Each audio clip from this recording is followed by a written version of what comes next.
Welcome to City Week, ladies and gentlemen. Today I'm sitting down with my license coordinator from the City of LaGrange, Christine Reed. Christine, welcome to the show. Thank you for having me here. Well, it's a pleasure to sit down with you. I know that you and I kind of work close together, you in the licensing department and me being there upstairs, and we occasionally have a chance to conversate about various things that are happening that's going on. But Christine, if you don't mind, tell the viewing audience a little bit about your role there as a license coordinator. Okay.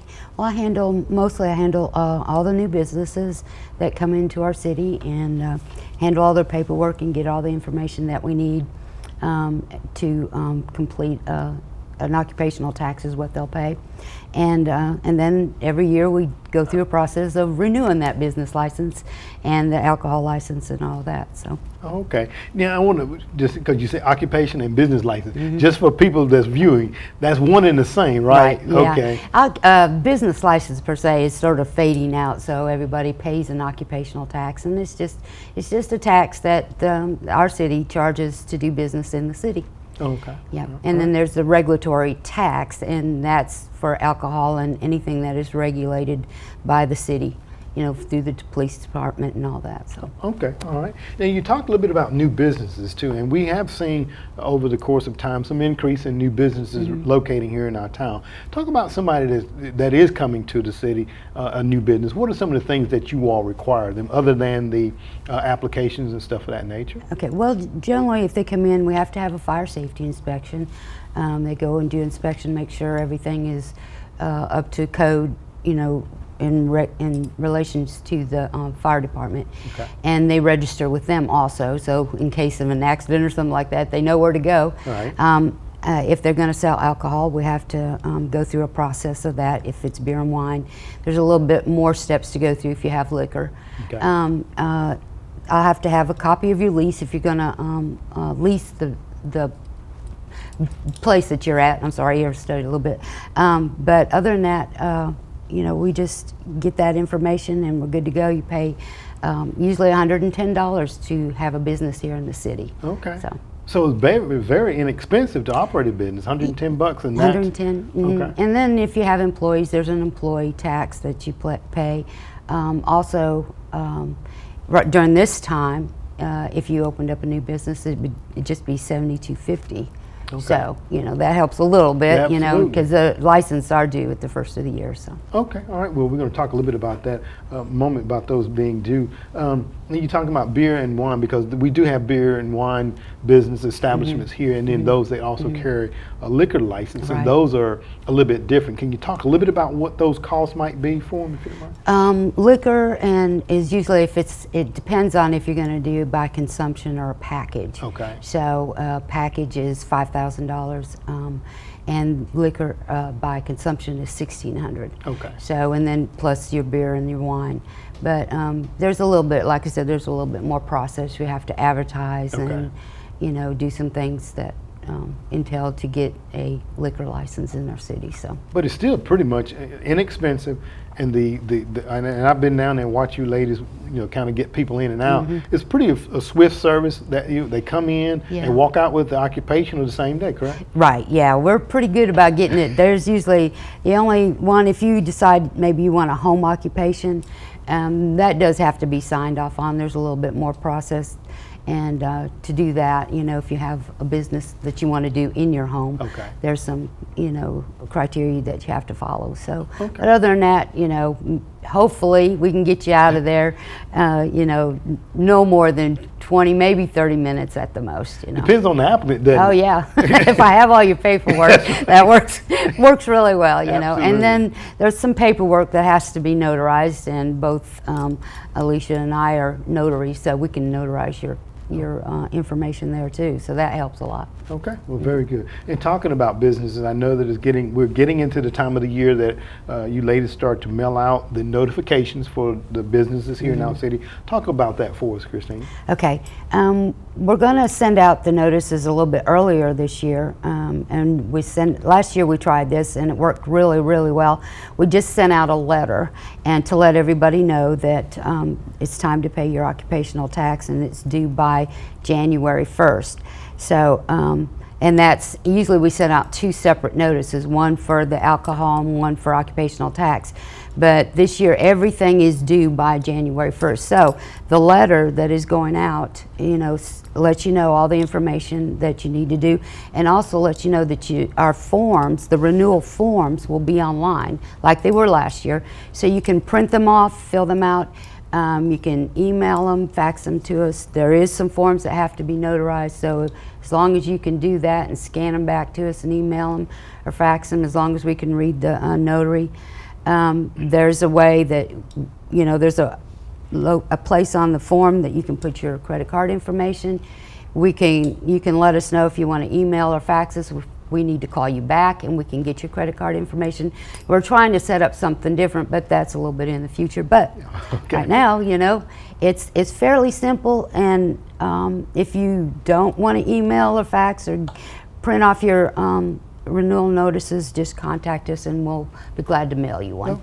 All right. And all those forms you said are going to be on the They are online now. Okay. Yeah, we've already got them set up there, so it's ready to go. All right. So. Tell them how they can get access to those forms online, Okay, Christine. if you go to the City of LaGrange website, and I think it's City of LaGrange, no, it's lagrange-ga.org, and then if you go to departments, if you go to community development, there's a little thing that'll jump right out to the side and it says Renewal 215. Okay. That's where you go and you can print off all the forms. All right, well, very good. And again, you're talking about, you know, trying to streamline the process, make it, you know, convenient for the businesses here, not to be an inconvenience, because a lot of times, you know, people say, oh, I didn't get the forms, I didn't get the notifications, and then we have to impose penalties. Talk about the penalties that are applicable to those businesses don't get it in on time. Okay, this year usually we extend it a little bit, but our ordinance does say that business licenses are due January 1st. So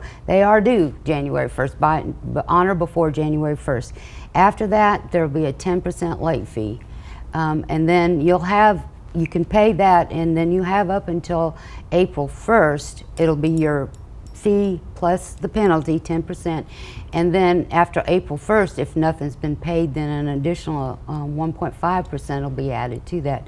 So trying to get everything done, get everybody's business in, everything will be due, and we'll just have to charge that fee, but you know, it'll get everything, it'll work faster this way, I think. Absolutely. And you know, it's not so much about collecting the revenues, it's to make sure that we know the businesses that are operating in our city, because you made an important point about the fire safety inspections. Because all business, because they're an assembly where people are gathered, they have to have that fire safety inspection, and it helps with the fire department to know what's going on in that business. Yeah, and we work with them. I mean, usually I can't accept either a new business without that first. You know, without the, you know, John Thomas or whoever the fire safety inspector will be to go and do their inspection. So it's important that that gets done. It's for your safety that this is done. Absolutely. Now, okay, I'm a new business, Christine. I've come in, I went online, I got my forms, and I filled those out. They are complete. And I know there's some, you know, some information in them, like the E-Say, E-Verify, those.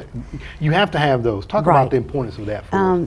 We still do have to have a saved form that has to be completed, and that's just verifying that the business is, whoever's filling this out is representing the company, and they are a United States citizen or a resident of the United States, and that form has to be completed. I know we do it every year, but until they tell us no, we still have to complete it. That's one of those state mandates. Yeah, and this is another one. This is federal mandated too, the private employer affidavit. That's if you have 10 or more employees, then you should have already E-verified, and you should have an E-verify number, and I just need the date that's done, that you've done that. We did that last year again, but just to keep up with everything, we're going to ask you to do it again. Just make sure we have all the information, because we do have some businesses that are new, and we didn't always get that information because they hadn't registered yet. So just so we don't miss anybody, we'll just have to do it again until they tell us to stop. Okay? Absolutely. All right, so I got my new business, I got all my forms completed, my E-Verify, save all that information. Now I walk out and I got my occupation certificate in hand.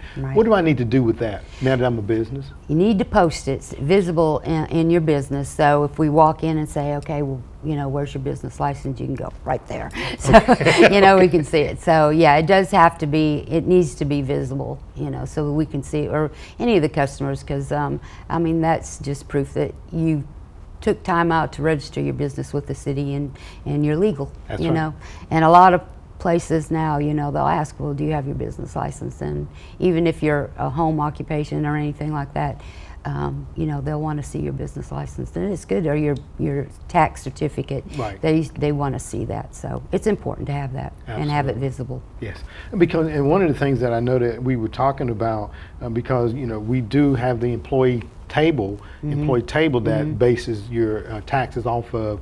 One of the things that the city is going to be doing this year, starting in the 15 year, is requesting the tax return of these businesses so that we can verify. Right. So if you don't mind, just kind of talk a little bit about that. The Okay. employer There table. is an employee tax. If you come into, if you're a new business, you're not going to know how many your employees are. So that it's not really important on the first. As you initially sign up for a business. But renewals, it's important because you're paying for your employees that you had the past year. So we need to make sure that you count all those. Okay. There's a way to count part-time employees. You can contact us and we'll help you figure that out. But like you said, you are going to check this year and ask for a tax return on some of the businesses, okay. Just to verify. So that what you've reported is correct. So, if we're just a phone call away if you have any concerns or any problems about how to figure out what your tax is on the employees that you have. Give me your contact information. You gave the website earlier. Give me your contact phone number. Okay, it's 706-883-2060 or 883-2054. All right. So that's Alicia and my phone number. So very good. We're right together. Right together. That's right. One of us will answer the phone. Right. Well, Christine, thanks so very much. January the 1st, ladies and gentlemen, if you own a business, make sure to get your occupational taxes because you may get a little visit or a letter from Christine. Yep. That's January the 1st, 2015. All occupationals are due and payable to the City of LaGrange. That's Christine, thank you for being on the Thank show you. today. I enjoyed it. All right. Ladies and gentlemen, stay tuned. We're back for more City Week in just a moment.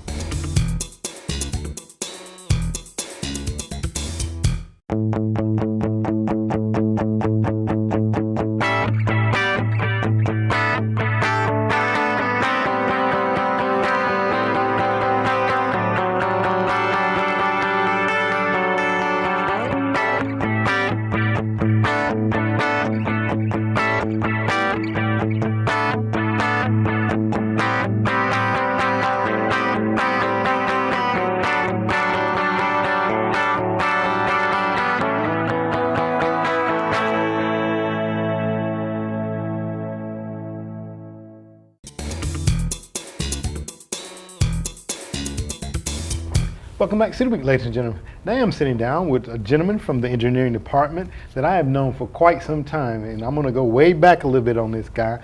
When I was doing the DARE program, ladies and gentlemen, this young man was one of my DARE role models. I am sitting down today with Dion Sin from the engineering department. Dion, welcome to the show. Good morning. Thank you for having me. Well, it's a pleasure to sit down with you, Dion, and as I stated, I've been knowing you for quite some time now. I think back in the mid-90s, you were one of my DARE role models when I was teaching the DARE program at the various schools. Yes. Talk a little bit about that for me, if you don't mind. Yes, sir. I got involved in that in middle school at Gardner Newman, and that continued on all the way through my high school program. Was really good in developing character and spreading it to the youth as well as I moved up into the high school. It's a really good program and does good for getting teens to kind of get in order and getting everything together and get out of some of the bad groups and all. So it kind of makes it really good, and I enjoyed it, and you never know where that'll take you in the future. Absolutely. I can remember coming over and picking up you guys. I'm not going to name any names, but I do remember you, Kyle, Anita, and I think I had about 8 of you ladies and gentlemen. And the kids, that was a high point for those kids to see you all come in and talk to them about what your future goals were, your college, career path, various things of that nature. And talking about that, you have very well matriculated through the City of LaGrange and also in furthering your college. And right now, talk a little bit about what you do with the City of LaGrange, Dion, because I know you wear a number of hats. Yes, sir. I'm actively involved in multiple projects around the city.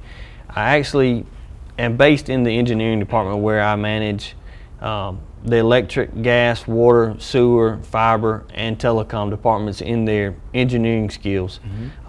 I lay out the new subdivisions, where we're going to run utilities for that, and any special projects that may involve those utilities as well.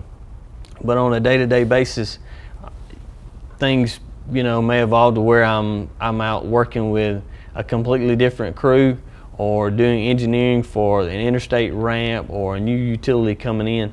So it ranges from my day-to-day normal activities to maybe doing some engineering for a new park that's being built or something like that. Okay, and talking about parks, we're going to talk a little bit about that too, because I know that you were instrumental in the Calumet Park and getting some things started there. But let's go back a little bit further, Dion, because I think you started in 1996 with the City of LaGrange. Yes. Talk about when you first started out here. I came to work with the city in 1996. I started in the sewer department. The position I took then was just a general laborer, a ground worker, the bottom of the totem pole, entry level position.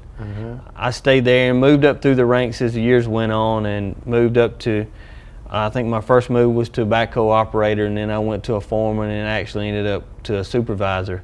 And I stayed in the sewer department for approximately 10 years before I moved to City Hall and went into the engineering department, where I've spent my last 8 years working with the divisions there. So it's been enjoyable. I've worked with every department within the city and helped in different aspects. As far as here I've even filled in sometimes helping with the TV show, doing some filming. So that's another one of my roles. But I really enjoy it. The city is a great place to work. I couldn't imagine myself being anywhere else. Okay, well, very good. And talking about that, Dion, because I think you and I both are products of the continuing education program that the city funds. And I know that recently, as this year, Yes. you graduated from LaGrange College with your master's in business management with a minor in human resources. Talk about that, if you don't mind. Yes.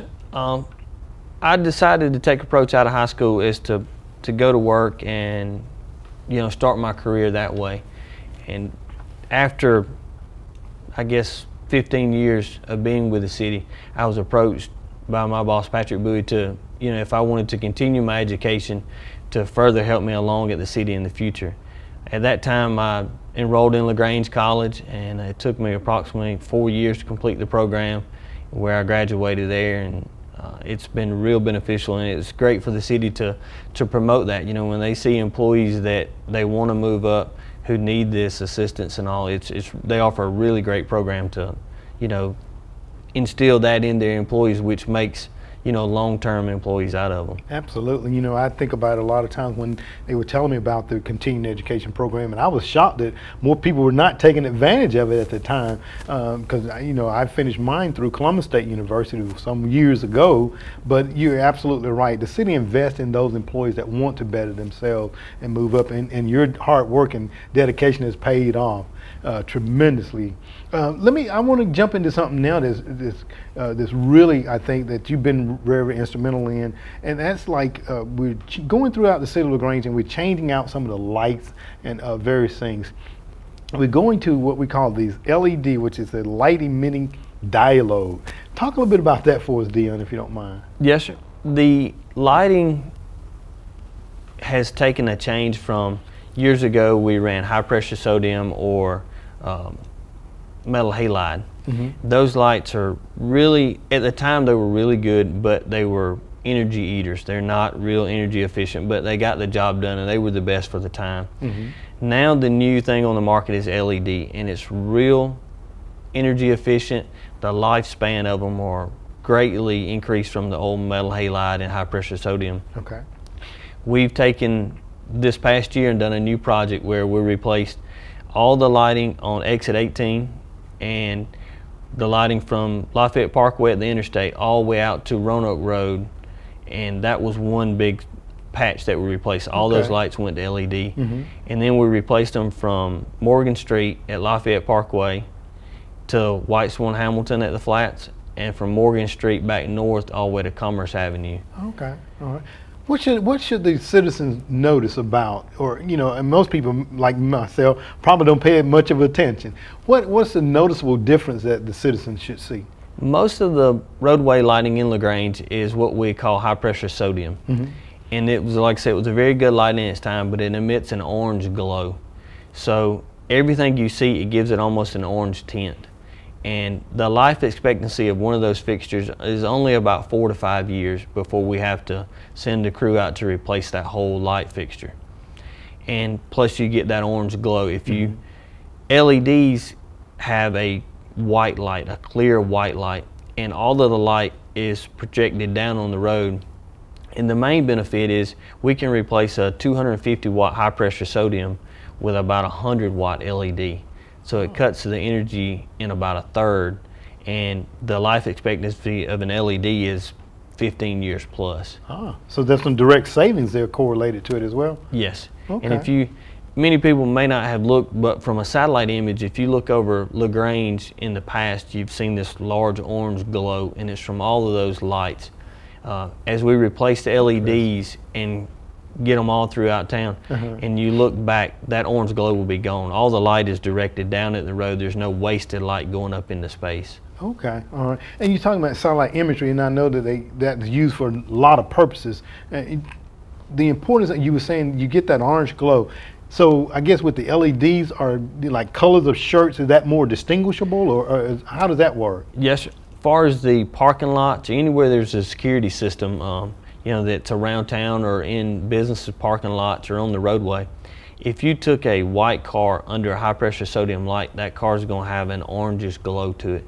So the police department, you know, have a trouble distinguishing whether that car was white or orange or tan or anything.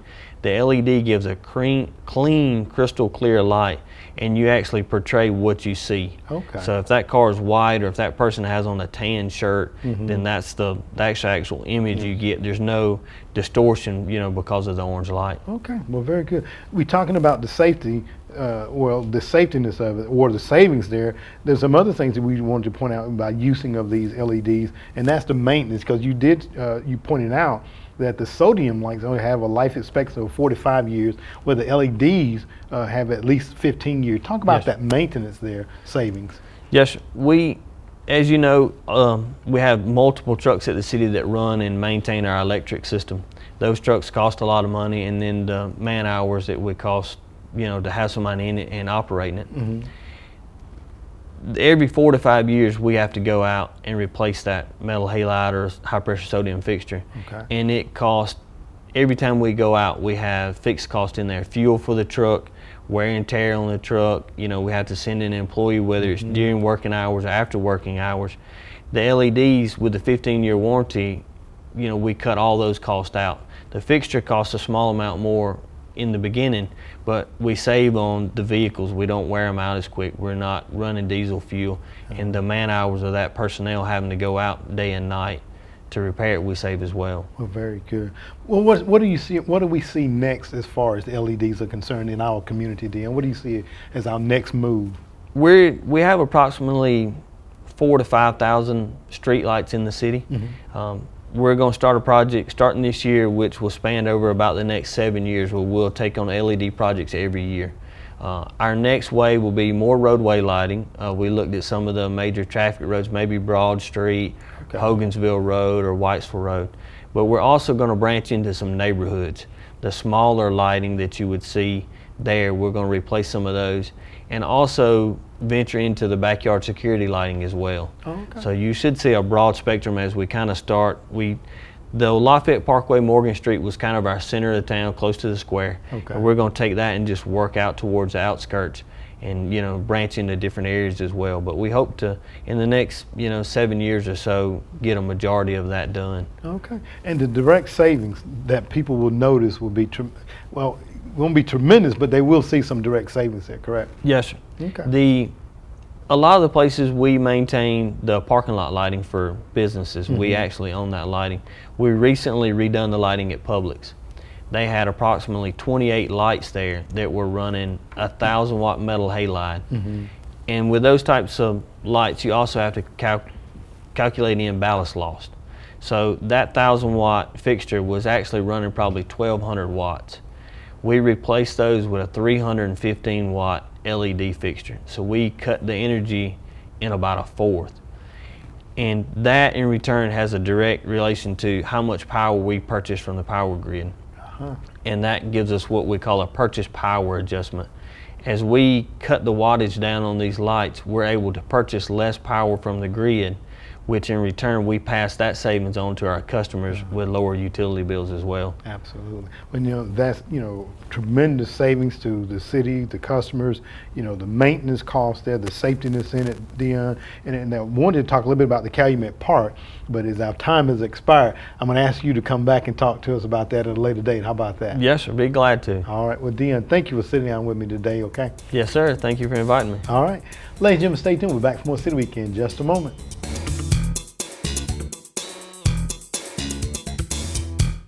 Why United Way?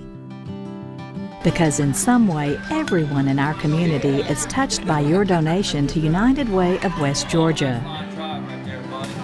Yes, everyone. United Way helps 25 local agencies touch thousands of lives, even yours. To cause so many good things to happen, these organizations must have volunteers. Fortunately, more than 2,300 local volunteers are now giving time to the 25 local organizations that United Way of West Georgia helps support. Yes, more than 2,300 volunteers. But more are needed.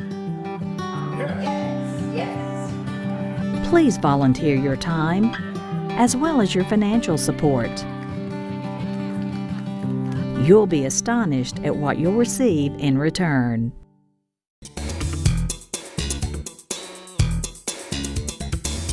Ladies and gentlemen, thank you for joining for City Week this week. My guests have been from the Business License Department, License Coordinator Christine Reed, as she gave out information about the deadlines for your 2015 occupational taxes to be paid. So make sure that you go out, download those forms, fill them out completely, and send them in. And by all means, if you have any questions, give her or Alicia Nixon a call there at City Hall at the contact numbers. Also, ladies and gentlemen, I had on from the City of LaGrange Engineering Department, Dion Sin, as he talked about the change out of the LED lights from the sodium type lights. He talked about all the savings and the maintenance costs that are reduced by having these lights and the areas that have already been changed out. So ladies and gentlemen, look for more of this light changing to come from the city staff from the City of LaGrange. Ladies and gentlemen, I hope that you've enjoyed these interviews, and as always, I want to invite you back for more of City Week.